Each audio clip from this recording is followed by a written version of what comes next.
బలపరచండి. నా నోటి మాటలు మా అందరి హృదయ జ్ఞానములు మీ దృష్టికి అంగీకృతంగా ఉంటున్న ప్రసాదించి ఈ మహిమలో మమ్మల్ని మీ ఆత్మతో నింపి బలపరచాను.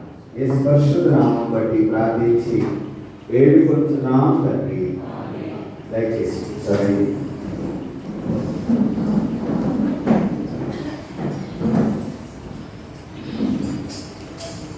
ముందుగా దేవాది దేవునికి వందనాలు స్తోత్రాలు చెల్లిస్తూ దేవుని యొక్క మహాకృపలో ఈ 2026 సంవత్సరం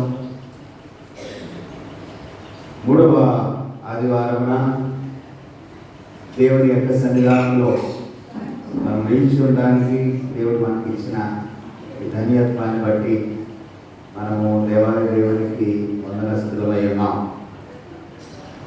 ప్రత్యేకంగా ఈ దినము తిరిగి మన దేవాలయంలో ఆరాధన ప్రారంభం చేయడానికి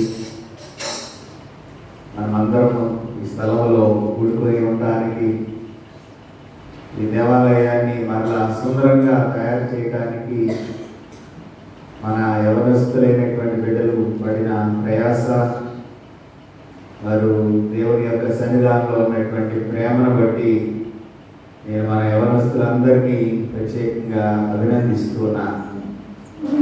ఎందుకనంటే ఈ ఆల్టర్ని తయారు చేయడంలో అది ప్రత్యేకమైన డిజైనర్ రాలేదు, కానీ మన బిడ్డలే దేవరాజ్ మరి ఇంకా కొంతమంది మన యవన బిడ్డలు చక్కగా సుందరంగా తీర్చిదిద్ది ఈ ట్యూబ్ లైట్లు మరి అలాగే కనకారావు గారు వారి బృందం వాక్యాలు రాయడంలో ఒక నూతనమైనటువంటి వరవడిలో మనమందరం ఇక్కడ కూర్చొని తిరిగి మరలా మనము దేవాలయంలో ఆరాధించడానికి ఇచ్చిన ధన్యత్వాన్ని బట్టి మనం ఒకసారి మన 2 చేతులు పైకెత్తి దేవుడికి ఒకసారి వందనాలు స్తోత్రాలు చెల్లిద్దాం. ఎందుకంటే దేవుడు ఇచ్చినటువంటి గొప్ప ఆశీర్వాదం మన పూర్వులు పితరులు పెద్దల ద్వారా నిర్మాణమైనటువంటి దేవాలయంలో మరలా మనము తిరిగి పునఃప్రారంభం చేసుకుంటాం. దేవుడు ఇచ్చిన ధన్యత. అలానే మరలా నేను శక్తిని తక్కువగా చేయడం లేదు, అది కూడా మన అధ్యక్షుల ద్వారా మరి అభిషేకించబడినదే, అది కూడా మరి డెడికేట్ చేయబడినటువంటి దేవాలయంగానే మల్టీపర్పస్గా మనం నిర్మాణం చేసుకున్నాం. దేవుడు మనకి ఇచ్చినటువంటి ధన్యత్వంలో మరి క్యాంపస్లో మనకి ఇచ్చినటువంటి ఈ మంచి కట్టడాలను బట్టి మనమందరము దేవునికి వందనస్తులమై ఉన్నాం. ప్రత్యేకంగా మీ అందరికీ కూడా ఈ ఉదయకాలం శుభములు వందనాలు ప్రతి ఒక్కరికి తెలియపరుస్తున్నాను. దేవుని యొక్క సన్నిధానంలో మనము ఆరాధించడానికి ప్రశస్తమైన సమయంలో మనము దేవుడిని స్తుతించడానికి దేవుడు ఇచ్చిన గొప్ప భాగ్యంగా నేను భావిస్తా ఉన్నాను. ఎఫ్ఎఫ్ని తర్వాత 2వ ఆదివారంగా మనకి ఇవ్వబడినటువంటి ధ్యానాంశము మరి మితానుభవము బంధములను పెంచుట, ఆధ్యాత్మికమైనటువంటి స్వేచ్ఛలో మన వ్యసనముల నుండి విముక్తిని కనుగొనుట అనేటటువంటి ధ్యానాంశంలో ఇద్దరు మనము జ్ఞాపకం చేసుకొని పోతున్నాం. చదవబడినటువంటి వాక్య భాగాలు దానియేలు గ్రంథం 1వ అధ్యాయం 8 నుంచి 21 వరకు మొదటి పాఠముగా, కొలస్సీ పత్రిక 3వ అధ్యాయం 1 నుంచి 13 వచనాలు 2వ పాఠంగా, మార్కు సువార్త 5వ అధ్యాయం 1 నుంచి 21 వచనం వరకు సువార్త పాఠంగా, తిరిగి మొదటి కీర్తన ఉత్తర ప్రచిత్రంగా మనమందరము 4 పాఠాలు చదువుగా విన్నాం. ఈ నూతన సంవత్సరంలో మరి 3వ వారం బట్టి ప్రభువును స్తుతిస్తూ మరి మితానుభవము అంటే స్వీయ నియంత్రణ. స్వీయ నియంత్రణ అంటే ఒక విధంగా చెప్పాలంటే ఇది జ్ఞానంతో ఆత్మీయతతో ఉండేటటువంటి పదం. స్వీయ నియంత్రణ అంటే కొన్ని మనము ఇష్టపడినటువంటి పనులను మనకు మనమే విడిచిపెట్టగలిగేటటువంటి ఒక ఆత్మీయ స్థితి. దీన్ని మనము ఆశా నిగ్రహము అనేటటువంటి పదంలో కూడా జ్ఞాపకం చేసుకోవచ్చు. గలతీ పత్రిక 5వ అధ్యాయం 22-23 వచనాల్లో ఆత్మ ఫలాలలో ఒకటిగా ఆశా నిగ్రహము అనేటటువంటిది మనకు కనిపిస్తా ఉన్నది. ఈ ఆశా నిగ్రహము అనేటటువంటిది సెల్ఫ్ కంట్రోల్గా, మందు తాగేవాడు మానేసిన తర్వాత మరలా మందు తాగకుండా, సిగరెట్ను నిషేధించిన తర్వాత సిగరెట్ను తాగకుండా, మరి మనము కొన్ని రకాలైనటువంటి అడ్వర్టైజ్మెంట్లు కూడా చూస్తూ ఉంటాం. టీవీలో, మరలా రేడియోలో మనకి యాడ్లు వస్తూ ఉంటాయి. ఆ యాడ్లకి ఆకర్షితులై ఆ రకాలైనటువంటి వస్తువులు కొనేటటువంటి వారికి కూడా లేకపోలేదు.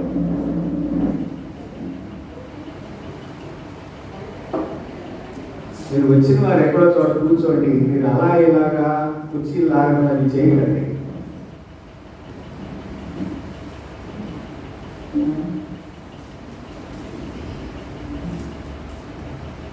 ఖాళీ ఉన్న చోట కూర్చోండి దయచేసి.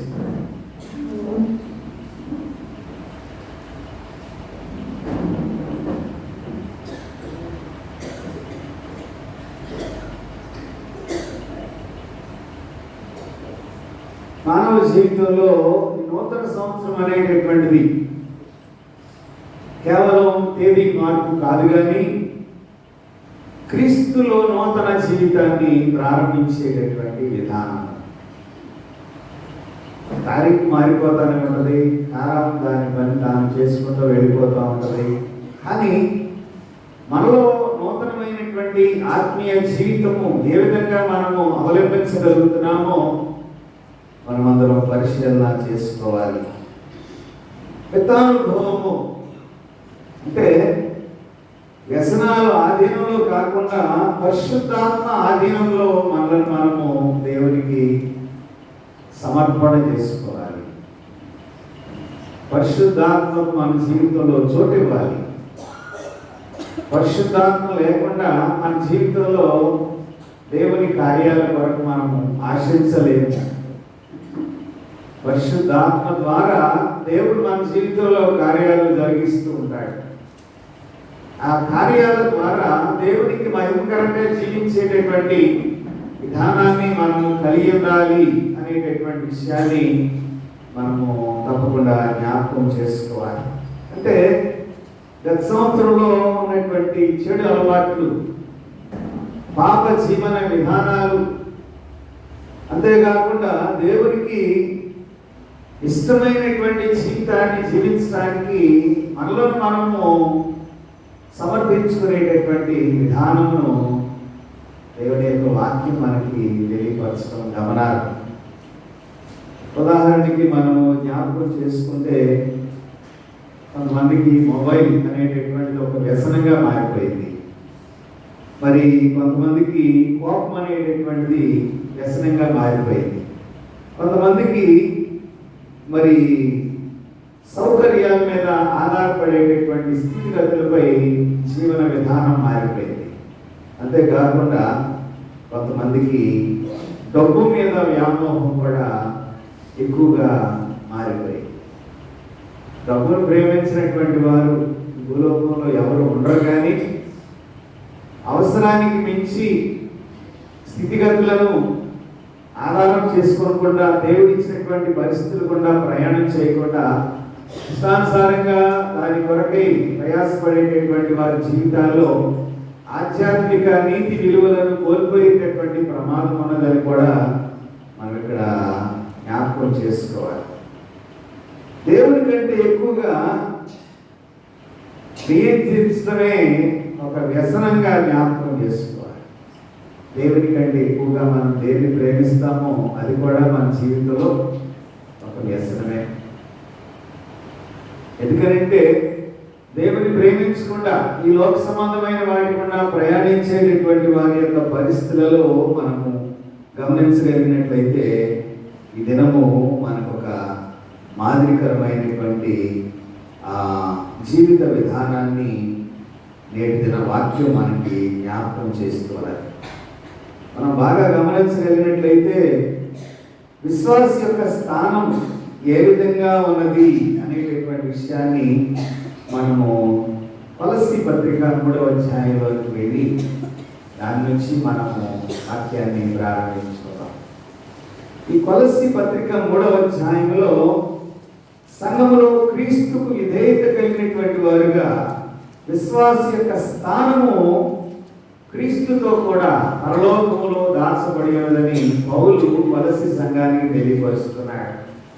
విశ్వాస యొక్క స్థానం ఎక్కడుంది? మనము దేవుడి విశ్వాసంగా దేవుని యొక్క సన్నిధానానికి వచ్చి ఇటు దైవ సంబంధమైనటువంటి ఆధ్యాత్మిక నీతిలో, అటు లోక సంబంధమైనటువంటి లోక సంబంధమైనటువంటి వ్యసనాలతో మన జీవితము చిక్కుబడి ఉన్నప్పుడు మన యొక్క గోల్ ఏమైనదో మనల్ని మనం పరిశీలన చేసుకోవాలి. ఒక చిన్న ఉదాహరణ నేను గతంలో మీకు చెప్పాను, మళ్ళీ గుర్తు చేస్తున్నాను. ఒక విద్యార్థి పాఠశాలలో పాఠం చెప్పినప్పుడు దాన్ని ఏ విధంగా అన్వయించుకున్నాడో మనము ఒక ఉదాహరణ ద్వారా జ్ఞాపకం చేసుకోవాలి. భూమి గుండ్రంగా ఉండునని ఉపాధ్యాయుడు విద్యార్థికి చెప్తే ఇంటికి వచ్చిన తర్వాత తండ్రి అన్నాడు, ఎవరో నీకు చెప్పింది పాఠం, మన ఇల్లు చూడు ఎలా ఉందో, భూమి బల్ల బరువుగా ఉండునన్నాడు.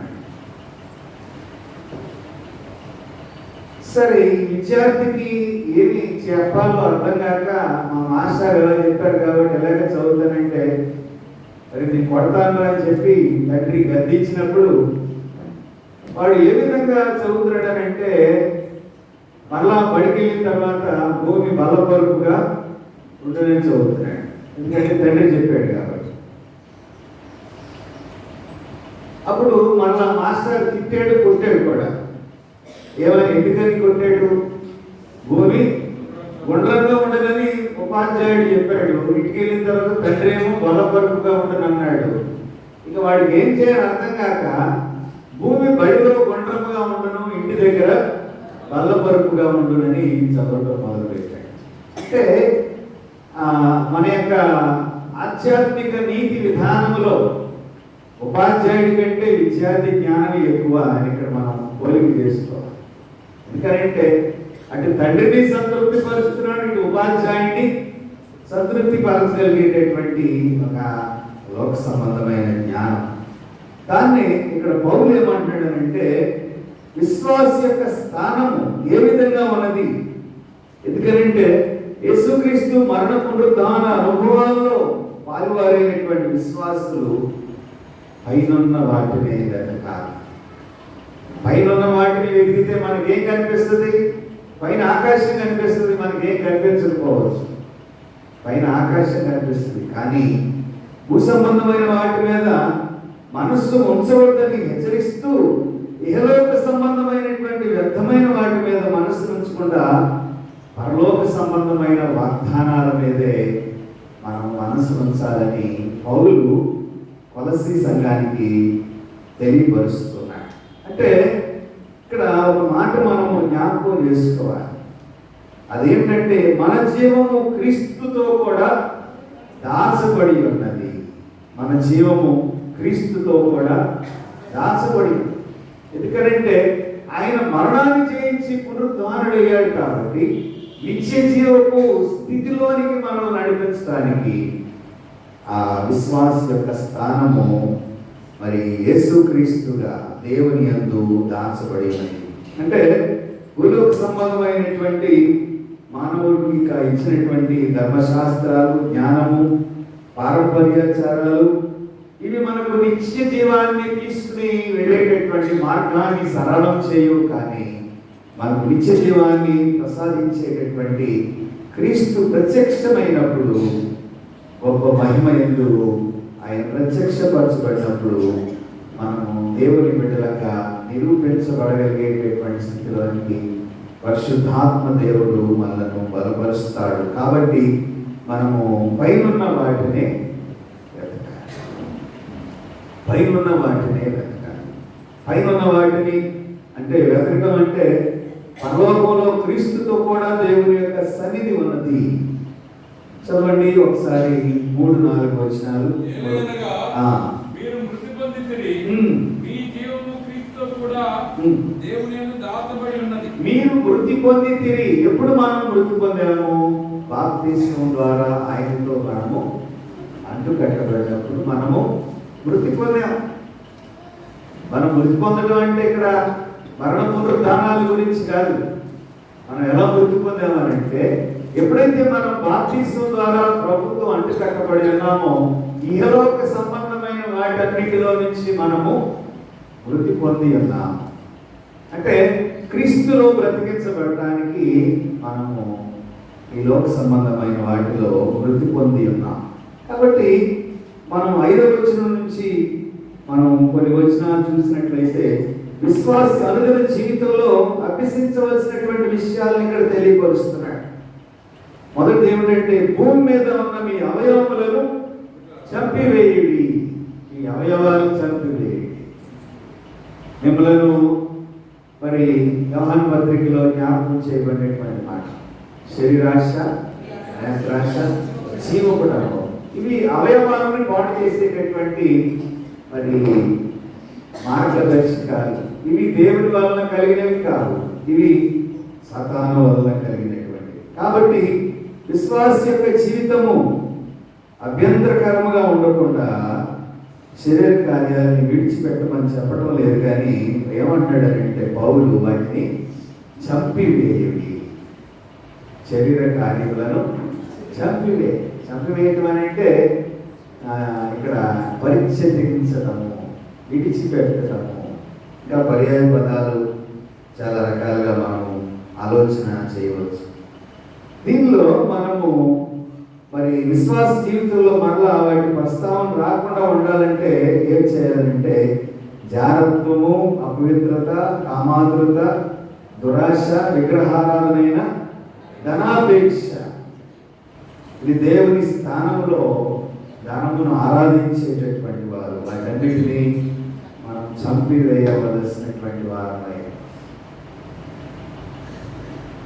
మనము తప్పిపోయిన కుమారుడు జీవితంలో మనం ఒక పాట పాడతాం. మార్గము చూపుము ఇంటికి నా తండ్రి ఇంటికి, ధనమే సర్వంలో అనొచ్చు, సుఖమే స్వర్గము అనొచ్చు, తండ్రిని వీడికి ధరణి భోగములెల్లా బ్రతుకు ధ్వంసము చేయ దేవానికి చేతి దేహి అని నీ వైపు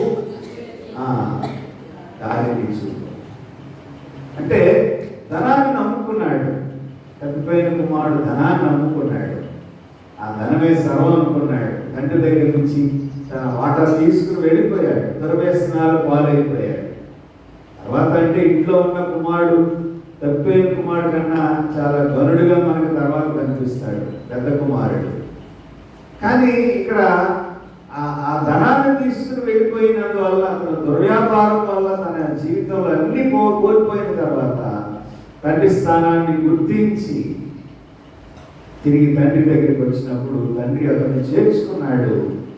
అతనికి ఒక నూతనత్వంలో నడిపించేటటువంటి ఆధిక్యతను కూడా తండ్రి కల్పించాడు. ఇక్కడ మనం అర్థం చేసుకోవాలి అంటే ఈ ధనమును, దేవుని స్థానంలో ధనమును ఆరాధించేవాడు వాటిని విడిచిపెట్టాలి. ఎందుకనంటే ఒకడు సర్వలోకమును సంపాదించి తన ప్రాణమును పోగొట్టుకుంటే అతనికి ఏం ప్రయోజనం? ధనం మనతో రాదు. మనతో ప్రయాణం చేసేది ఆధ్యాత్మిక నీతి. ఎంత సంపాదించిన మరి కోవిడ్ టైంలో జాయి లూకాస్ కేరళ రాష్ట్రంలో కంపెనీని స్థాపించినటువంటి ఒక క్రైస్తవుడే. ఆయన కూడా ఆయన తోమా గారి సంఘములకు చెందినటువంటి ఆయన, తోమా గారు స్థాపించినటువంటి సంఘములకు చెందినటువంటి ఆయన కోవిడ్ ద్వారా చనిపోయాడు. అతన్ని ఫోటో పెట్టారు, వాట్సాప్లో ఫోటో పెడితే ఒంటి నిండా బంగారమే. ఎంతెంత బంగారం కాదు, గంటల గంటల బంగారం మొత్తం ధరింపు చేశారు. ఆయన బంగారానికి అధిపతిగా చూసేటటువంటి కేజీలు బంగారం ధరించాడు. కాఫిన్ బాక్స్లో పెట్టారు ఆయన్ని. ఆ కేజీలు బంగారంతో ఆ శరీరాన్ని వచ్చి ఆ బంగారం ఒళ్ళంతా బంగారం వేశారు. జాయ్ లూకాస్ కంపెనీ ఆ బంగారపు కంపెనీ యజమాని. ఈ బంగారం ఏమైనా తీసుకెళ్తాడా పరలోకానికి, నరకానికి? ఏముంది ఇదంతా? ఈ లోకంలో శరీరం కోసం మానవుడు తాపత్రయపడేటటువంటి విధి విధానం. కానీ ఏమి చిల్లిగా కూడా ఈ లోకాన్ని విడిచిపెట్టి తీసుకుని వెళ్ళేటటువంటిది ఏమీ లేదు. కానీ తీసుకువెళ్ళేది ఒకటి ఉంది. అదేంటంటే ఏంటది? మన యొక్క ఆధ్యాత్మికత, మన యొక్క మార్పు చెందినటువంటి స్థితి. మనం ప్రభువుని ఎప్పుడైతే హృదయంలో చేర్చుకున్నామో ఇక్కడ అదే మనకు పౌలు జ్ఞాపకం చేస్తున్నాడు. మీ ప్రాచీన స్వభావమును విడిచిపెట్టాలి. ప్రాచీన స్వభావాన్ని విడిచిపెట్టాలి. అంతేకాకుండా క్రీస్తునందు నూతన స్వభావాన్ని ధరించుకొని క్రీస్తునందు మనం విడిచిపెట్టవలసినవి ఏమిటంటే కోపము, ఆగ్రహము, దుష్టత్వము, దోషణ, బూతులు అనేటటువంటి ప్రాచీన సంబంధమైన వాటిని మనం ఏం చేయాలండి? విడిచిపెట్టాలి. మనము ఇష్టమైన వాటితోటి ఇప్పుడు ఈ సెల్ ఫోన్ టెక్నాలజీ వచ్చిన తర్వాత సెల్ఫీ పిచ్చి ద్వారా కొంతమంది ప్రాణాలు కూడా కోల్పోతున్నారు. ఎందుకనంటే ఈ నదుల దగ్గరికి, సరస్సుల దగ్గరికి, మరి చూడదగినటువంటి ప్రాంతాల దగ్గరికి వెళ్ళి సెల్ఫీలు తీసుకుంటూ చనిపోయినటువంటి వారు చాలా మంది ఉన్నారు. మలమూత్ర విసర్జనను మనం సెల్ఫీలు తీసుకుంటామా? ఏం చేయాలి? వాటిని విడిచిపెట్టవలసినది. అంటే మన జీవితంలో కొన్ని రకాలైనవి ప్రతినిత్యం విడిచిపెట్టాలి. మన శరీర మాలిన్యాన్ని కడుక్కోవడానికి స్నానం చేస్తాం.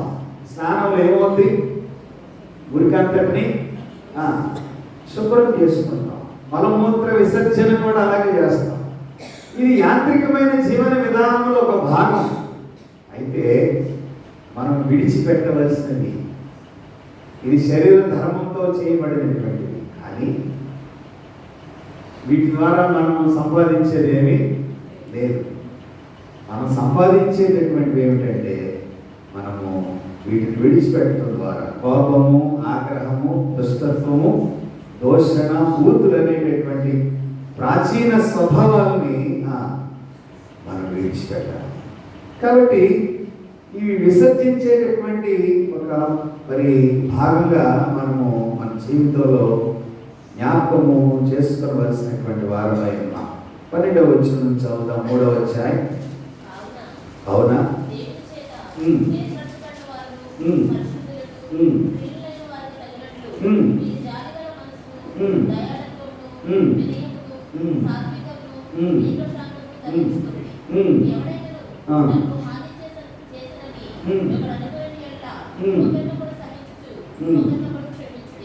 నవీన స్వభావం అంటే ఈ గుణలక్షణాలన్నీ. నవీన స్వభావం అంటే ఈ గుణలక్షణాలన్నీ జాలిగల మనస్సు, దయాళత్వము, వినయము, సాత్వికము, దీర్ఘశాంతాన్ని మనము ధరించుకోవాలి. ధరించుకోవాలంటే వీటన్నిటినీ మనము అవలంబించవలసినటువంటి వారమై ఉన్నాం. అంతేకాకుండా మన జీవితంలో క్షమాగుణాన్ని కలిగి ఉండాలి. ప్రభు ఏ విధంగా క్షమించాడో మనం కూడా అదే రీతిగా మనం క్షమించాలి. ప్రేమను ధరించుకోవాలి. సమాధానం మన హృదయంలో పరిపాలన చేయాలి. మరి యేసుక్రీస్తుతో కలిగి ఉండేటటువంటి ఒక్క శరీరముగా మనము నిలిచి ఉండాలి అనేటటువంటి విధానాన్ని ఇక్కడ మనము జ్ఞాపకము చేసుకోవలసినటువంటి వారమై ఉన్నాం. కాబట్టి ఇంకా మనము 18వ వచనం నుంచి వెళ్తే కుటుంబ జీవితంలో పరిశుద్ధత అనేటటువంటి ఏ విధంగా ధరించాలి అనేటటువంటి వ్యక్తిగతమైనటువంటి ఆజ్ఞలుగా జ్ఞాపకం చేస్తూ తల్లిదండ్రులుగా ఒకరి యందు ఒకరు ప్రేమ కలిగి బిడ్డలను పెంచేటటువంటి విధానంలో వారు ప్రత్యేకమైనటువంటి బాధ్యత కలిగినటువంటి వారుగా ఉండాలి అనేటటువంటి విషయాన్ని ఇక్కడ మనము జ్ఞాపకము చేసుకోవలసినటువంటి వారమై ఉన్నాం. మార్కు సువార్త 5వ అధ్యాయంలోకి వెళ్దాం. మార్కు సువార్త 5వ అధ్యాయంలోకి వెళ్తే ఇక్కడ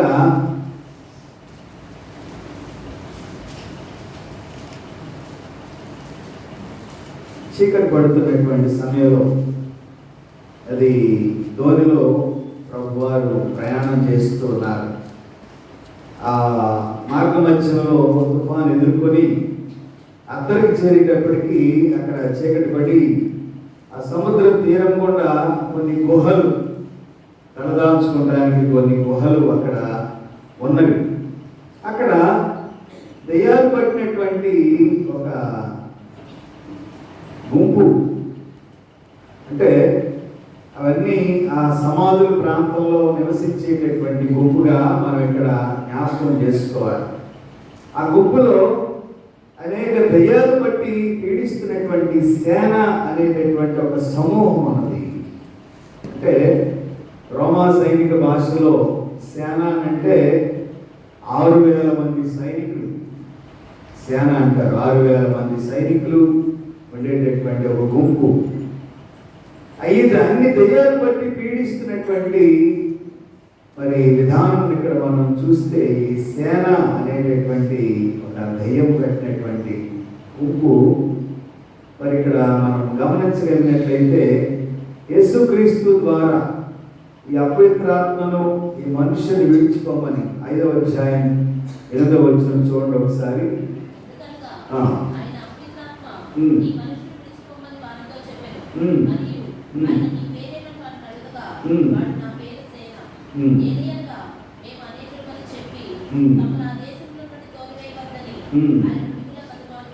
ఆరు వేల మంది సైనికులు ఉన్నటువంటి ఒక గుంపును సేన అని పిలిచేటటువంటి ఒక వాడుక. ఈ వ్యక్తికి ఎన్ని దెయ్యాలు పట్టినాయండి? 6,000 మంది. అంటే అతను ఏ విధంగా ఇబ్బంది పడుతున్నాడో యేసు ప్రభు వారు ఆ ప్రక్కనే ఉన్నటువంటి మందులు మేపుతున్నటువంటి వాటి మీదకి ఆ దెయ్యాన్ని వదిలినప్పుడు అక్కడ మరి ఒక సంఘర్షణ. ప్రభు ఆజ్ఞాపించగానే దెయ్యాలు మనిషిని విడిచిపెట్టి కానీ మందులోకి వెళ్ళి అవి ఆ మందులోకి వెళ్ళగానే అవన్నీ ఏమైపోయి అవన్నీ సముద్రంలోకి వెళ్ళి చనిపోవడం జరిగింది. అంటే ఇక్కడ ఇతను వ్యాపారము పాపం మందులు మేపుతూ దాని మీద జీవించేటటువంటి అతను వ్యాపారం చేస్తున్నాడు కాబట్టి ఆ బంధువులకి అక్కడ విలువ లేకుండా పోయి అప్పటి వరకు అతను వాటి మీద జీవన విధానాన్ని కొనసాగిస్తున్నాడు. ఈ సేన అనేటటువంటి దెయ్యాలు మరి వాటి మీదకి వెళ్ళిపోయినప్పుడు అవన్నీ ఏమైపోయినాయి? అక్కడ సముద్రంలోకి వెళ్ళిపోయి అవన్నీ చనిపోయినవి. అప్పుడు యేసు ప్రభు వారిని అక్కడి నుంచి వెళ్ళిపోమని, అంటే ఈ 6,000 మరి సేన సుమారుగా అక్కడ పందులు ఎన్ని ఉన్నాయనంటే 2,000 పందులు ఉన్నాయి. ఆ 2,000 పందుల మీదకి వెళ్ళిపోయినాయి. ఇవన్నీ అక్కడ సముద్రంలో పడి చనిపోవడం వలన ఇక్కడ దెయ్యం పట్టినటువంటి వ్యక్తి బాగుపడ్డాడు. అపవిత్రాత్మలన్నీ అక్కడ ఆ పందుల మీదకి వెళ్ళినప్పుడు అవన్నీ చనిపోవడం జరిగినది. కాబట్టి పందులు నశించడానికి ఇక్కడ బాధపడాల్సిన పని లేదు. కానీ ఒక వ్యక్తి యొక్క జీవిత విధానంలో తాను సాతాను నుంచి విడుదల పొందించబడినటువంటి వ్యక్తిగా మనం ఇక్కడ గుర్తించగలుగుతున్నాం. అంటే ఇక్కడ ఒక విధంగా దేవుని మీద కోపం వచ్చింది ఆ పందుల యజమానికి, కానీ ఆ వ్యక్తి రక్షింపబడ్డాడు. సేన అనేటటువంటి దెయ్యం పట్టినటువంటి ఆ వ్యక్తి రక్షింపబడ్డాడు. పందులు నశించినాయి. ఈ రక్షణ కార్యం ద్వారా దేవుని యొక్క విమోచన కార్యం జరిగించబడినట్లుగా మనము చూడగలుగుతున్నాం. మొదటి కీర్తనలో మనము ఉత్తరపక్షంగా చదువుకున్నాం, మనందరికీ తెలుసు. ఈ కీర్తన మరి కీర్తనకారుడు ఎవరో తెలియకపోవచ్చు, కానీ దీంట్లో 2 మార్గాలు మనకి కీర్తనలో కనిపిస్తాయి. ఏమిటి ఈ రెండు మార్గాలు అంటే మానవుడు ఎంచుకునేటటువంటి జీవన విధానం, అది ఆశీర్వాదకరమైన మార్గము, దీవెనకరమైన మార్గముగా జ్ఞాపకం చేయబడతా ఉంది. రెండవది దుష్ట మార్గంగా జ్ఞాపకం చేయబడతా ఉంది. ఈ దుష్ట మార్గంలో మరి మంచి మార్గంలో నడిచేటటువంటి విధానము, అది ఆశీర్వాదకరమైన మార్గము. దాన్ని ఏమంటున్నాడంటే తెలుగులో ధన్యుడు అంటున్నాడు. ధన్యుడు ధన్యుడు అనేటటువంటి పదము మానవ జీవితంలో మరి చాలా శ్రేష్టకరమైనటువంటి మాటలుగా మనం జ్ఞాపకం చేసుకోవచ్చు. మత్తయి సువార్త 5వ అధ్యాయం 3 నుంచి 11 వరకు చూస్తే కొండ మీద ప్రసంగంలో ధన్యతల్ని దేవుడు వివరిస్తూ ఏమన్నాడంటే ప్రతి ధన్యతకి ధన్యుడు ధన్యుడు ధన్యుడు అని పదే పదే అక్కడ జ్ఞాపకం చేసినటువంటి మాటలను మనం చూస్తా ఉన్నాం. అంటే దేవుని కొరకు మనము ప్రార్థించేటటువంటి వారు మనము ధన్యులము. దేవుని యొక్క సన్నిధిలో నిలిచి ఉండటం మన జీవితంలో ధన్యత్వం. దేవుని కొరకు మనము ఆయన ఇచ్చినటువంటి వాక్యానుసారమైన జీవితాన్ని జీవించడము ధన్యత్వము. అంతేకాకుండా ప్రార్థన ద్వారా మన జీవితాన్ని బలపరుచుకుంటాం, మన జీవితంలో ధన్యత్వము. ఈ విధంగా మనం చెప్పుకుంటూ పోతే మనము ధన్యత్వంలో నడిపించబడటానికి మనము ఈ లోకంలో ఏ మార్గంలో మనము ప్రయాణిస్తున్నాం. దుష్టుల ఆలోచన చొప్పున నడవక, పాపుల మార్గమున నిలవక, అపహాసకులు కూర్చున్న చోటను. ఈ మూడు లోకంలో వాటి గుండా మనం ప్రయాణం చేస్తాం. దుష్టత్వము,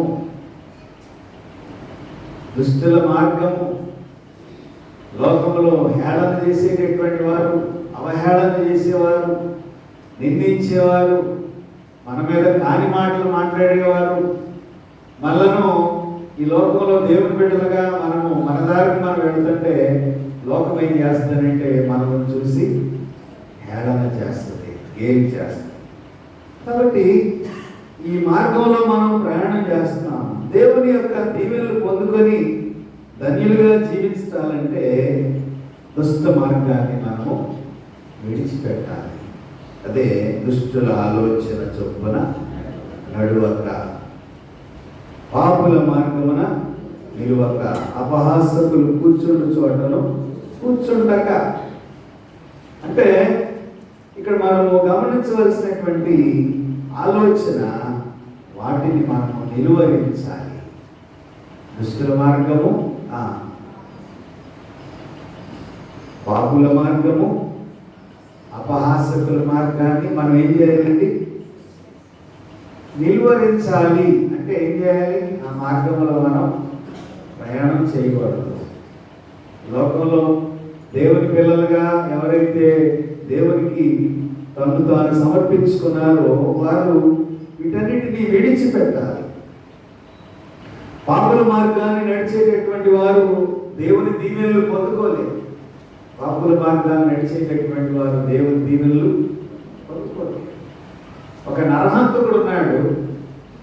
ఒక వ్యక్తి నరహంతకుడిగా మారిన తర్వాత తల్లిదండ్రులు అయితే మంచి ప్రార్థనా పరులు. ఆ ప్రార్థనా పరులైనటువంటి తల్లిదండ్రులు తన కుమారుడి కొరకు అనిత్యం ప్రార్థన చేస్తున్నారు. అతను రోజు రకరకాలైనటువంటి హత్యలు చేసుకుని మరి ఎక్కడో అరణ్యంలో మనుషులు ఎవరికి కనపడకుండా తాను చేయవలసినవన్నీ చేసి ఇంటికి మామూలుగా వస్తుంటే తల్లిదండ్రులు ఏం చేస్తున్నారంటే అతని కొరకు ప్రార్థన చేస్తున్నారు.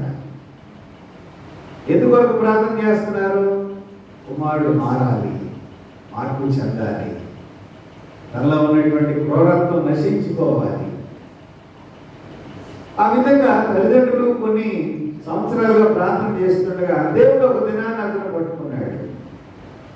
అతను పట్టుకుంటే అతను మారి ఇక తన అనుచరులతో చెప్తున్నాడు, నేను రేపటి నుంచి రాను, ఈ రకమైనటువంటి చర్యలు కూడా నేను ప్రయాణం చేయలేను. ఇప్పటి వరకు మీతో నడిచి నేను చేయకూడనటువంటి అనేకమైన పనులు చేశాను, కానీ ఇక నేను మారాలనుకుంటున్నానని చెప్పి తన తోటి వారితో స్నేహితులతో చెప్తే అతను ఆడేమంటున్నారంటే, ఇప్పుడు నువ్వు లోకంలోకి వెళ్ళావంటే మేము నేను చంపేస్తాం. అప్పటి వరకు ఒక నాయకుడిగా ఉన్నటువంటి ఒక లీడర్, అప్పటి వరకు అరాచకాలు చేశాడు, అన్యాయాలు చేశాడు, అనేక మందిని హత్య కావించాడు. కానీ ఇప్పుడు తన తోటి వారు ఏమంటారండి, ఇప్పుడు నువ్వు లోకంలోకి వెళ్ళడానికి వీలు లేదు, దేవుళ్ళలోకి వెళ్ళడానికి వీలు, నేను ఇక్కడే చంపేస్తాం, ఇక్కడే చంపేస్తాం. ఎందుకంటే నీవు మా మాట వినట్లేదు కాదు. అదిగో అంజూరము, ఇదిగో పాట, దానిలో లోకము, మోసము, రంగుల వలయము, నాశన కోపము, వేసే మార్గము, సత్యము, జీవము. అదిగో అంజూరం అనే పాటలో ఒక వచనం. లోకం అంతా దేంతో నింపబడిందండి? మోసము, దగ, ఆకర్షణతో కూడినటువంటిది లోకం. ఈ ఆకర్షణ రంగుల వలయంలో మనిషి ఎటు ప్రయాణం చేస్తున్నాడనంటే ఈ రంగుల వలయమే సమస్తం అనుకుంటున్నాడు. ధనాన్ని ప్రేమిస్తున్నాడు, లోకాన్ని ప్రేమిస్తున్నాడు, లోక సంబంధమైన వాటి కూడా మానవుడు ప్రయాణం చేస్తున్నాడు.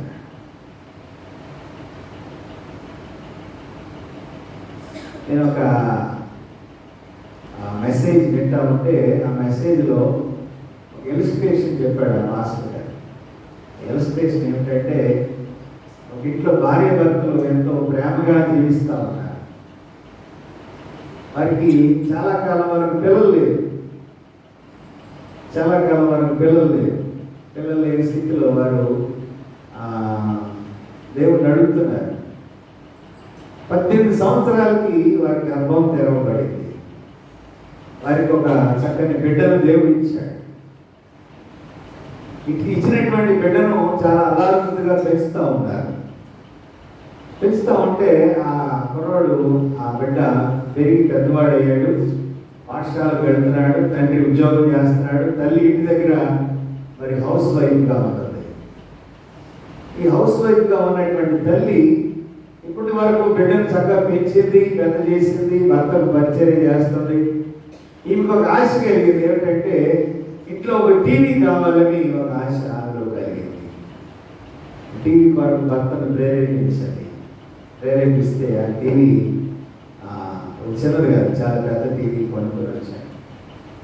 ఆ టీవీ రోజు చూస్తూ ఇంట్లో పనులన్నీ త్వరగా చేయలేక ఈ టీవీ మీదే నిమగ్నమైపోయినటువంటి ఆమె మనస్సు లోకంలోనికి నడిపించబడేటటువంటి స్థితిలోనికి ప్రయాణం మొదలైంది. ఆ ఇంటి పక్క ఉన్నటువంటి ఒక కుర్రోడితోటి మరి ఆ స్నేహం ఏర్పాటు చేసుకుంది. స్నేహం వల్ల మరి చెడు మార్గంలో నడిచేటటువంటి విధానంలోకి నడిపించబడింది. అది ఎంతవరకు వెళ్ళిందనంటే తనకు పుట్టినటువంటి ఆ బిడ్డ ఒకరోజు ఇంటికి వచ్చేసరికి అతను కూడా ఇంట్లో ఉన్నాడు. తన భర్త ఏమో ఆఫీస్కి వెళ్ళాడు. ఎవరైనా అని చెప్పి బిడ్డ అడిగినప్పుడు ఆ బిడ్డ ఎవరిని చెప్పలేక, ఆ చెడు సాంగత్యాన్ని వివరించలేక మరి తన అక్రమ సంబంధాలన్నీ బయటపడితే అని చెప్పి ఆ బిడ్డనే దాన్ని చంపేసిన తర్వాత మరి తన భర్త దగ్గర విషయాన్ని దాచిపెట్టాలి కాబట్టి ఒక గోరులో మూట కట్టి దూరంగా కొంత దూరం తీసుకువెళ్ళి అక్కడ పడేసి వచ్చింది. భర్త వచ్చిన తర్వాత బిడ్డ ఏడనంటే ఇంకా బయట నుంచి రాలేదని చెబుతుంది. కానీ తన హృదయంలో భయం ఉంది. ఎందుకని ఆమె ఏం చేసింది? చంపేసింది. 18 సంవత్సరాల తర్వాత పుట్టినటువంటి ఆ బిడ్డను ప్రేమించవలసినటువంటి తల్లి హృదయం అక్రమ సంబంధం కోసం తన కన్న బిడ్డనే చంపేసింది. సాయంకాలం అయిపోయింది. తండ్రి చాలా కంగారుగా ఉన్నాడు, ఇంకా కొడుకు రాలేదని చెప్పి వారిని వీరిని అడుగుతున్నాడు, తెలిసిన వారు అందరిని అడుగుతున్నాడు. పాఠశాలకు కూడా వెళ్ళాడు. పాఠశాలకు వెళ్తే ఎప్పుడో వెళ్ళిపోయాడు ఈ అబ్బాయి అని చెప్పారు. ఇక తెలిసిన వారందరిని అడుగుతున్నాడు. అయితే అక్కడ ఇదంతా చూస్తున్నటువంటి ఒక వృద్ధురాలు ఉంది. తన భార్య చేస్తున్నటువంటి పని అంతటిని చూస్తున్నటువంటి వృద్ధురాలు ఆమె ఇంట్లో నుంచి చూస్తాం. తన భర్తకి చెప్పిందంట, అయ్యా నీ బిడ్డను చంపింది నీ భార్యనే నీ బిడ్డను చంపింది. ఎక్కడ పడేసిందమ్మా? గోధుమలు దూర ప్రాంతంలో ఒక గోధులో కట్టి అతన్ని అక్కడ పడేసి వస్తాం. నేను చూసా. ఎంత దౌర్భాగ్యం. లోక సంబంధమైన వాటిని ప్రేమిస్తూ లోకములో ఈ విధంగా కుటుంబాల్లో మరి ప్రేమించి దేవుడిచ్చినటువంటి బిడ్డను ఎంచవలసినటువంటి ప్రేమించవలసిన తల్లి హృదయము చెడు వ్యసనాలకు లోనై ఇటువంటి అక్రమ సంబంధాల ద్వారా కుటుంబాన్ని నాశనం చేసుకునేటటువంటి వారు మన సమాజంలో లేకపోలేదు. ప్రియమైన దేవుని బిడ్డలారా, ఈ ఉదయకాల సమయంలో మనము జ్ఞాపకం చేసుకోవాలి. దుష్టుల ఆలోచన చొప్పున నడువక, పాపుల మార్గమున నిలువక, అపహాసకులు కూర్చుండి చోటను కూర్చుంటాయి. అంటే ఈ మూడు ఎక్కడ మొత్తం లేదండి. ఈ మూడు కూడా మన మధ్యనే ఉన్నాయి. అపహాసకులు కూర్చుండి చోటు అంటే మరి కొన్ని రకాలైనటువంటి స్నేహాలు, కొన్ని రకాలైనటువంటి సాంగత్యాలు, మరి ఎదుటివారిని చూసి అపహాస్యం చేసేటటువంటి విధానము 2వ వచనంలో మనం చూస్తున్నాం. దేవుని ధర్మశాస్త్రమునందు ఆనందించువారు, దివారాత్రులు దాన్ని ధ్యానించువారు ధన్యులు. దేవుని మాటలను అంగీకరించాలి. దేవుని మాటలు మనం ఎంత విలువిస్తున్నామో ఈ ఉదయకాల సమయంలో మనల్ని మనం పరిశీలన చేసుకోవాలి. ఎందుకంటే దివారాత్రులు దాన్ని ధ్యానించువాడు ధన్యుడు. ధన్యత పొందేటటువంటి క్రమం ఏమైనదనంటే విశ్వాసి కలిగి ఉండవలసినటువంటి లక్షణాలు, గుణ లక్షణాలు. ఈ గుణ లక్షణాలు ఏ విధంగా ఉన్నాయంటే, చెట్టు దాని వేర్లు భూమిలో ఎంత లోతుగా మరి చొచ్చుకొని పోతా ఉంటాయో, ఆ వేర్లు గట్టిగా ఉంటే అది ఎంత గాలి తుఫాన్లు వచ్చినా ఆ చెట్టు పడిపోతుంది. అదే వేర్లు లేవనుకోండి, ఏమైపోతుంది? చిన్న గాలికి కూడా పడిపోతాం. ఉదాహరణకి మొలక చెట్టుకి పెద్ద గాలి తుఫాన్ వచ్చిందనుకోండి, ఏమవుతుంది? మొలక చెట్టు ఊరినే పడిపోతుంది. ఎందుకంటే అది కొంచెం అల్పంగా ఉంటుంది. దాని వేర్లు కూడా లోతుగా నాటినటువంటి స్థితిలో మరి లోతుగా వెళ్ళినటువంటి చెట్లు ఏ విధంగా మరి పడిపోతుందో, మరి లోతుగా నాటబడినటువంటి వేర్లు కలిగినటువంటి చెట్టు అంత బలముగా ఉండేటటువంటి స్థితిలోని కూడా నడిపించబడగలదు. కాబట్టి మనం 3వ వచనంలో ఒకసారి చూసినట్లయితే, నీటి కాలువల ఎవరు నాటబడిన వారు ఆకు వాడక తన కాలంలో ఫలించు చెట్టు అంటే అది ఎంత పైకి వెళుతుందో మొక్క అంత వేరు లోపలికి చొచ్చుకొని పోయినప్పుడు అది ఏ విధంగా ఉంటుందో దేవుని యొక్క వాక్యాన్ని హృదయంలో భద్రపరుచుకునేటువంటి వారి జీవితంలో అదే స్థితిని కలిగి ఉంది. అంతేకాకుండా ఫలభరితమైనటువంటి జీవితాన్ని జీవించేటటువంటి స్థితి. ఆకు వాడక తన కాలమందు ఫలమిచ్చు చెట్టు. అదే యేసుక్రీస్తు ప్రభువారు యోహాను సువార్త 15వ వచనంలో చెప్పారు, ద్రాక్ష వలె నేను తీగలు మీరు ఎవరు నా యందు నిలిచి ఉంటారో వారు బహుగా ఫలిస్తారు. అంతేకాకుండా నాకు వేరుగా ఉండి మీరేమియు దేవుడికి వేరుగా ఉండి మనం ఏం సాధించాలి? దేవుడికి వేరుగా ఉండి మనం ఏం సాధించలేము. మన సామర్థ్యము దేవుడి మీద ఆధారపడేటటువంటి స్థితిని మనం కలిగి ఉండాలి. కలిగి ఉన్నప్పుడు ఏమవుతుందనంటే, దేవుడితో సంబంధం కలిగినటువంటి వారు అతడు చేయదంతయు సఫలమవును. దేవుడితో సంబంధం కలిగిన వారు ప్రార్థిస్తే కార్యాలు జరుగుతాయి. దేవుడితో సంబంధం కలిగినటువంటి వారు ఇతరులను దూషించారు. దేవుడితో సంబంధం కలిగిన వారు కాని మాటలు మాట్లాడారు. దేవుడితో సంబంధం కలిగిన వారు మన యొక్క స్థితిగతులు మనం జాగ్రత్త చేసుకుంటాం. మనం వాక్యం వింటున్నాం, వాక్యానుసారంగా జీవిస్తున్నాము. మనల్ని మనం పరిశీలన చేసుకోవాలి. మనం ఫలించేటటువంటి స్థితిలో ఉన్నామా, లేకపోతే ఇతరులకు ఆయాస్కరంగా ఉన్నామా, లేక ఇతరులకు మనము అవమానకరంగా ఉన్నామా? కొన్నిసార్లు మన జీవితంలో కొంతమంది కాని మాటలు మాట్లాడతామంటారు. మేము ఒక పని నిమిత్తం వెళ్ళినప్పుడు అక్కడ మాకు తెలిసిన ఒక బంధువు ఉన్నారు. ఆ బంధువుని పిలుద్దామా అని చెప్పి నన్ను పిలిచిన వారు అడిగితే వద్దు వద్దు అని చెప్పారు. నేను అక్కడికి వెళ్ళిన తర్వాత ఆ వారింటి పక్కనే ఉంటున్నారు వాళ్ళు కూడా. వాళ్ళ యొక్క గుణ లక్షణాలన్నీ తెలుసు, కానీ వాళ్ళు ఏం చెప్పట్లే. ఏంటంటే మేము చెప్పిన తర్వాత వాళ్ళు చెప్తున్నారు వాడు మంచోడు కాదండి అంటే, అప్పుడు వాడు చాలా మంచోడు కాదండి, ఎన్నో అనుభవాలు ఉన్నాయండి అని ఒకటి చెప్తున్నారు. అప్పటి వరకు మా బంధువులు అని చెప్పి ఏదని చెప్తే మరి మేము ఏమన్నా అనుకుంటామేమోనని వారి నోరు విప్పట్లే. కొన్ని పరిస్థితులు లోకంలో ఇలా ఉంటాయి, మనకు తెలిసినా కానీ మనం చెప్పం. మరియమ్మ గారు మంచివారేనండి, మార్తమ్మ గారిని అడిగితే మార్తమ్మ గారు ఏమంటుందంటే ఇద్దరు ఒకటే సంఘస్థులు కాబట్టి చాలా మంచివారంటే.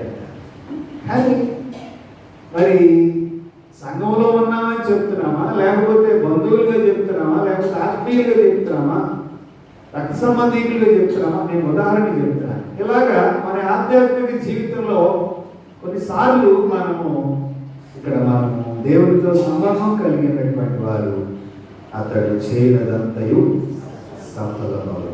అంటే జీవితంలో వైఫల్యాలు ఉంటాయి, కానీ లోతుగా నాటబడి ఏ విధంగా వికసిస్తుందో అతడు చేయనదంతయు సఫలమయ్యేటటువంటి స్థితిని మనం కలిగి ఉంటాం. కాబట్టి దుస్తులు పొందేటటువంటి శాపం 5వ వచనంలో మనం చూస్తాం. దేవుని యందు భయభక్తులు లేనటువంటి వారు, దేవునికి అవిధేయులైనటువంటి వారు పొందే శాపాన్ని గురించి కీర్తనాకారుడు ఇక్కడ 5వ వచనం ఒకసారి చదువుదాం. న్యాయ విమర్శలో దుష్టులను, నీతిమంతుల సభలో పాపులను నిలువరు. న్యాయ విమర్శలో అంటే మరి కీర్తన, మొదటి కీర్తన నేను చాలాసార్లు మీతో చెప్పాను. యోబు గ్రంథం తర్వాత రాయబడినటువంటి కీర్తన, యోబు గ్రంథంలో ఉన్న ప్రభావం అంతా ఈ మొదటి కీర్తనలో కనిపిస్తుంది. యోబు గ్రంథంలో ఉన్నటువంటి నీతి అంతా ఈ మొదటి కీర్తనలో కనిపిస్తుంది. మీరు ఎప్పుడైనా ఆలోచన చేయండి, బాగా ఆలోచన చేయండి. యోబు గ్రంథం తర్వాత యోబు గ్రంథంలో ఏముంటుంది? యోబు గ్రంథంలో ఏముంటుంది చెప్పండి. నేను గతంలో చెప్పాను, యోబు గ్రంథంలో ఎవరిని ప్రేరేపించారు? ఎవరిని ప్రేరేపించారు? దేవుడు ప్రేరేపించాడు. ఆలిసం బాగా చెప్పారు. ఇంకా అంతేనా? దేవుడే సాతాన్ని ప్రేరేపించారా? సాతానే దేవుడు ప్రేరేపించిందా? కన్ఫ్యూజన్లో పడద్దు.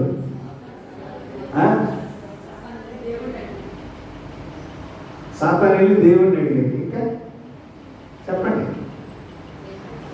ఇలా అడగటం వల్ల ఏమవుతుందంటే మీకు అది గుర్తుండిపోతుంది.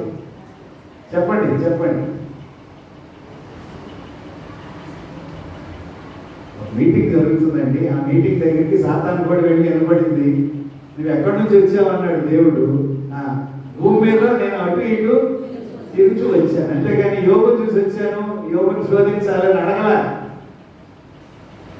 నా సేవకుడైన యోగుని నీవు చూసావా అని దేవుడు ప్రశ్నించాడు. ఎవరిని? సాతాను. చూశాను. అతను మంచి విశ్వాసి, అతను మంచి ప్రార్థనాపరుడు.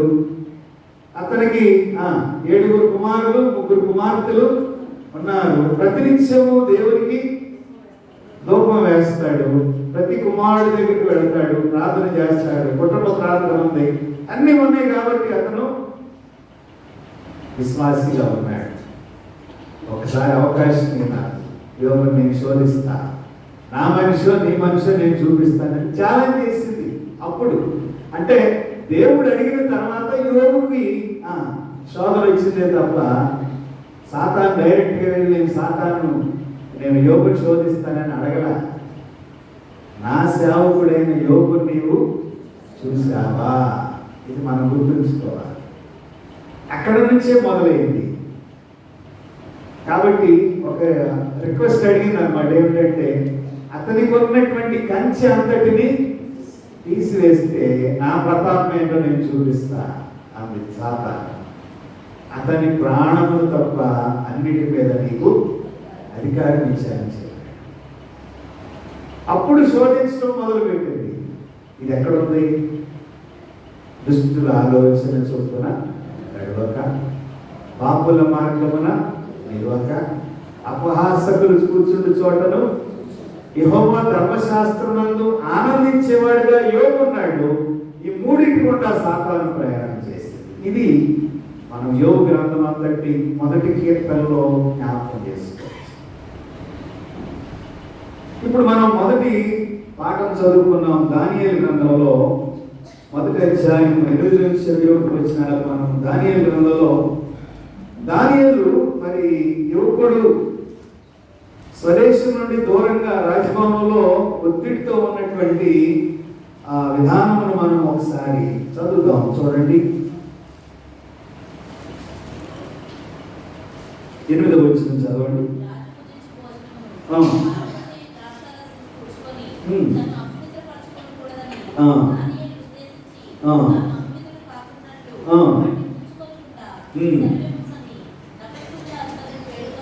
దానియేలు తన హృదయంలో నిర్ణయించుకున్నాడు. ఏమనండి? ఏమని చెప్పండి?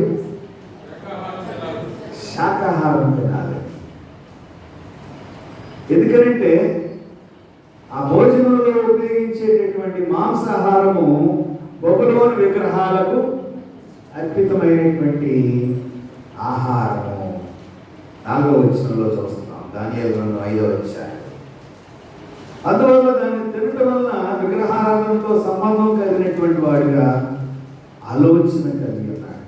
అంతేకాకుండా ఆ ఆహారాన్ని తినడం ద్వారా బబులోని యొక్క సంస్కృతి జీవన విధానంలో కలిసిపోయేటటువంటి వాడుగా, లోకంలో కలిసిపోయేటటువంటి వాడుగా ఉంటాడు. కాబట్టి దానియేలు దాన్ని ఏం చేశాడు? పూర్తిగా వ్యతిరేకించాడు. అంతేకాకుండా దానియేలు తన శరీరం మాత్రమే కాకుండా ఆత్మీయ పరిశుద్ధతకు తాను సిద్ధపరుచుకున్నాడు. కాబట్టి రుచికరమైనటువంటి భోజనాన్ని విడిచిపెట్టాడు. మాంసాహారాన్ని విడిచిపెట్టాడు. శాకాహారాన్ని ఎంచుకున్నాడు. అంతేకాకుండా దానియేలు దేవుని ఎదుట నిలువబడి రాజ భోజనాన్ని తిరస్కరించినందువలన అతను గొప్ప ప్రతిఫలాన్ని కూడా పొందినట్లుగా మనం చూస్తా ఉన్నాం. అంతేకాకుండా మరి ఆత్మీయమైనటువంటి ఆకర్షణ, దేవుని బిడ్డగా తాను జీవించగలిగేటటువంటి ఒక ప్రత్యేకమైన స్థితిలో ఇక్కడ దానియేలు మనకు కనిపిస్తా ఉన్నాడు. ఎందుకంటే మొదటి అధ్యాయం 20వ వచనం చదవండి.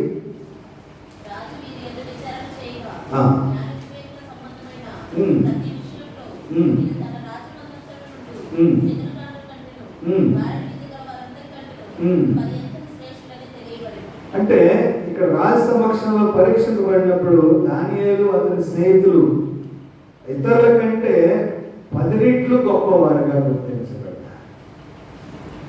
అంతేకాకుండా దానియేలు జీవితాన్ని మరి దీర్ఘకాలంగా మనం ఆలోచన చేస్తా ఉన్నప్పుడు అతనిలో ఉన్నటువంటి ఆత్మీయ స్థిరత్వం మనకు కనిపిస్తూ ఉన్నది.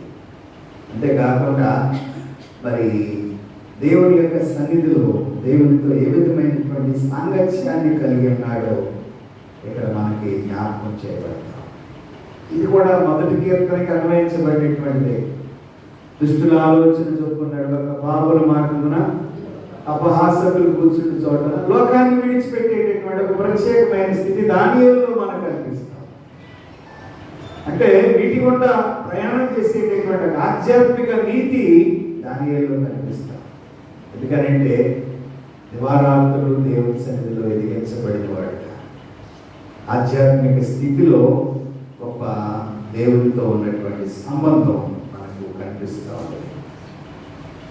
ఈ 3 విషయాల్లో మనము 3 మాటలు జ్ఞాపకం చేసుకోవచ్చు. నడచుట, నిలువబడుట, కూర్చుండుట. నడచుట, నిలవబడుట, కూర్చుండుట. దేని ద్వారా మనం నడవకూడదు? దుష్ట మార్గంలో నడవకూడదు. ఎక్కడ నిలవబడకూడదు? ఎక్కడ కూర్చోకూడదు?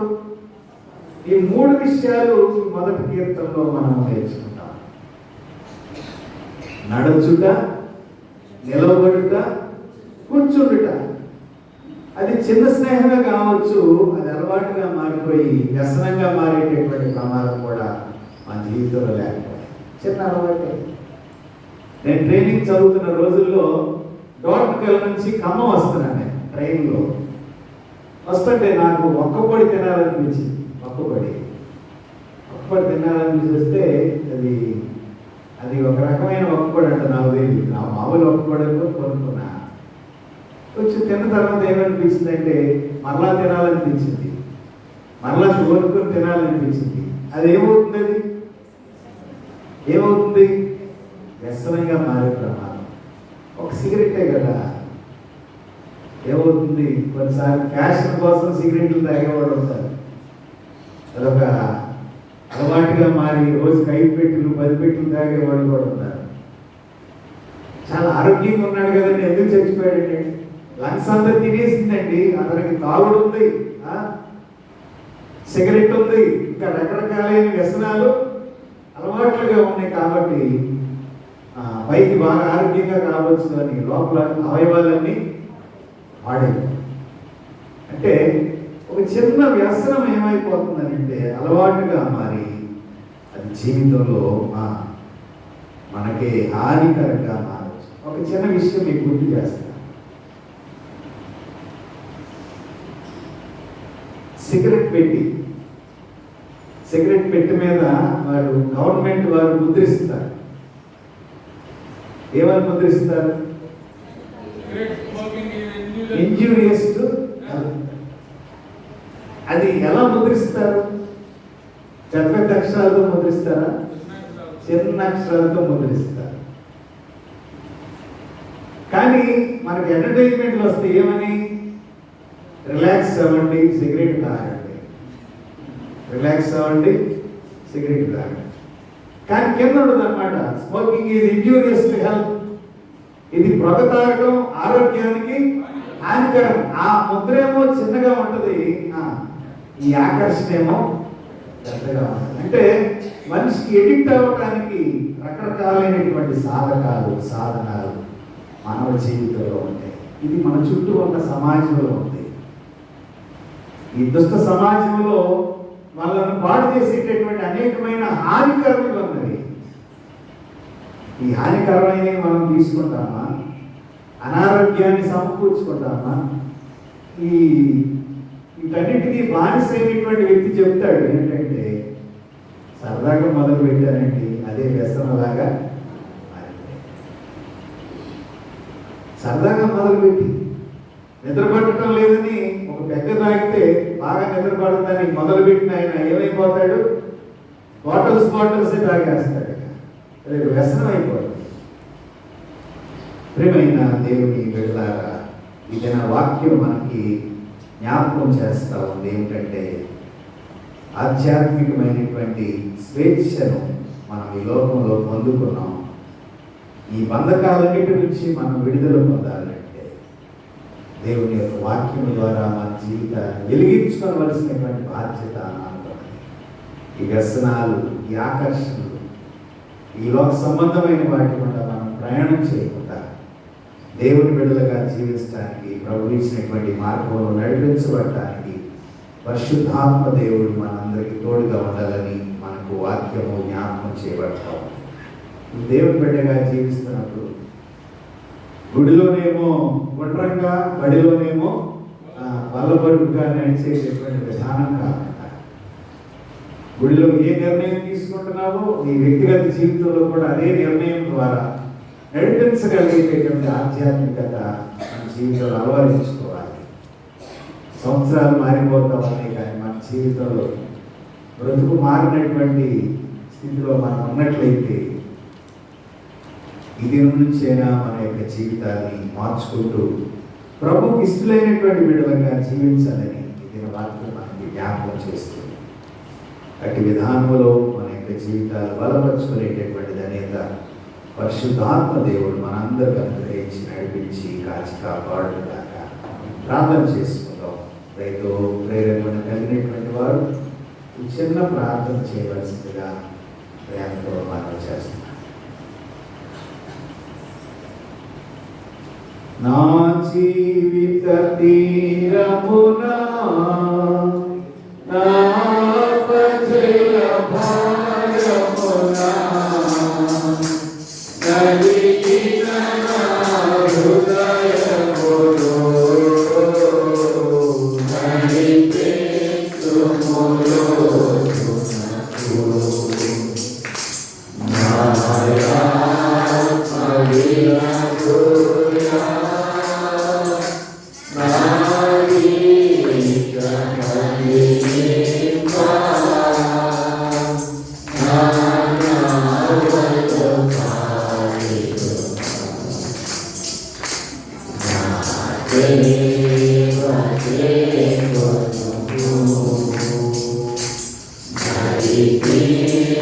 Tonight.